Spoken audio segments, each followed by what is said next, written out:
السلام علیکم۔ قصہ حضرت آدم علیہ السلام حصہ 2 میں خوش آمدید۔ حضرت آدم علیہ السلام کو اللہ تعالیٰ نے جنتی لباس پہنایا اور جنت میں داخل فرمایا۔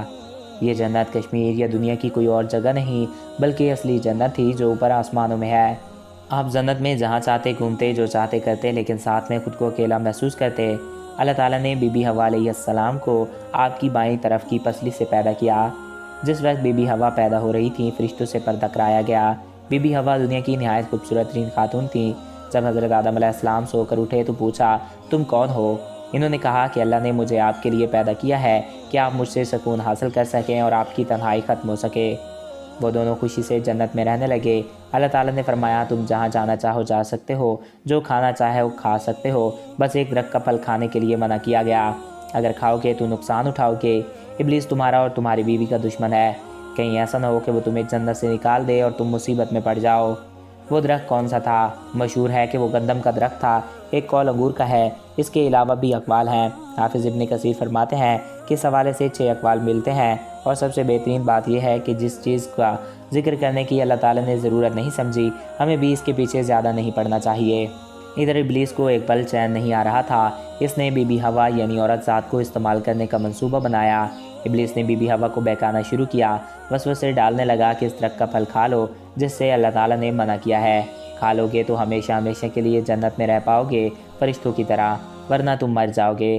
کہا جاتا ہے کہ شیطان سانپ کے ساتھ مل کر جنت میں گیا اور سانپ کی صورت میں ان سے بات کی، اللہ کے نام کی قسمیں کھائیں اور قسمیں کھا کر یقین دلایا کہ اللہ تعالیٰ نے اس درخت سے شروع میں روکا تھا، اس لیے کہ اس وقت تمہاری نئی پیدائش ہوئی تھی، تمہارا جسم اسے برداشت نہیں کر سکتا تھا۔ اب ایک عرصہ ہو گیا ہے، اب تم مضبوط ہو چکے ہو، اب اسے کھانے میں کوئی حرج نہیں۔ بی بی حوا نے حضرت آدم علیہ السلام کو قائل کر لیا کہ اس درخت کو کھانا پہلے ہمارے لیے درست نہ تھا لیکن اب درست ہے۔ اللہ تعالیٰ کے ارشاد کے کچھ اہم الفاظ آپ اس وقت بھول گئے۔ یہ بھی یاد نہ رہا کہ خود انسان فرشتوں سے افضل ہے، درخت کھا کر فرشتہ بننے کی کیا ضرورت؟ ان فطری کمزوریوں کی وجہ سے آپ سے یہ اتحادی خطا ہو گئی۔ بہرحال دونوں ابلیس کے بہکاوے میں آ گئے اور ایک دن انہوں نے وہ پھل کھا لیا۔ جیسے ہی انہوں نے پھل کھایا تو سب سے پہلے ان کے کپڑے اتر گئے۔ شیطان کو معلوم تھا کہ اس درخت کی تاثیر یہ ہے کہ جو اسے کھاتا ہے بے لباس ہو جاتا ہے۔ کوئی شیطان نے انسان پر جو پہلا وار کیا وہ یہی بے لباسی کا وار تھا۔ خواتین کو یہ بات اچھی طرح سے سمجھ لینی چاہیے۔ الغرض وہ دونوں شرم سے ادھر ادھر بھاگنے لگے۔ انہیں احساس ہو گیا تھا کہ ہم سے اللہ تعالیٰ کی نافرمانی ہو گئی ہے، لیکن ظاہر ہے کہ حضرت آدم علیہ السلام کی یہ اتحادی خطا تھی، نافرمانی کا تصور تک ان کے دل میں نہ تھا۔ پھر اللہ تعالیٰ نے ان کو آواز دی اور کہا، کیا میں نے تمہیں منع نہیں کیا تھا کہ اس درخت کے قریب نہ جانا؟ کیا میں نے نہیں بتایا تھا کہ شیطان تمہارا کھلا دشمن ہے؟ جنت سے نکلنا۔ اب اللہ تعالیٰ نے انہیں جنت سے اترنے کا حکم دیا اور فیصلہ فرمایا، تم انسان اور شریر جنات زمین پر بھیجے جا رہے ہو، تم زمین میں ایک دوسرے کے دشمن ہو گئے، قیامت تک تم ایک دوسرے کے خلاف رہو گے۔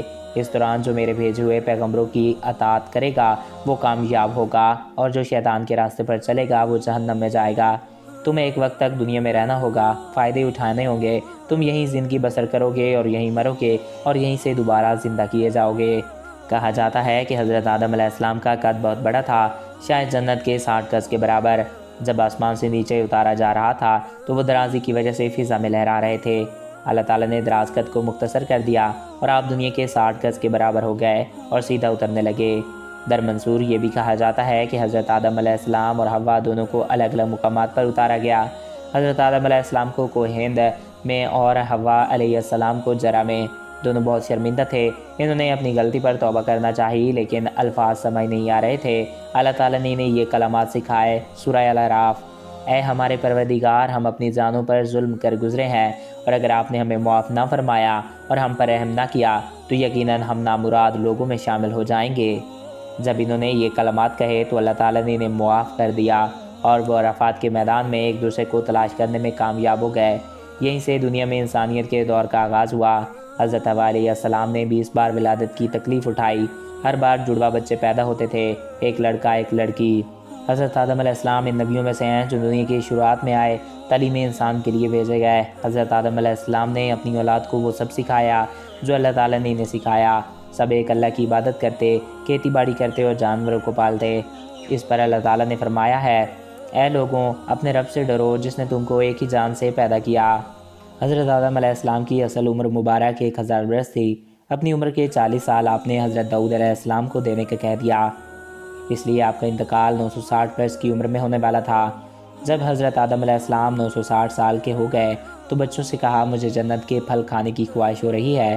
سارے بچے ادھر ادھر پھیل گئے پھل ڈھونڈنے کے لیے۔ راستے میں ان کو موت کے فرشتے ملے جو کہ انسانی شکل میں تھے۔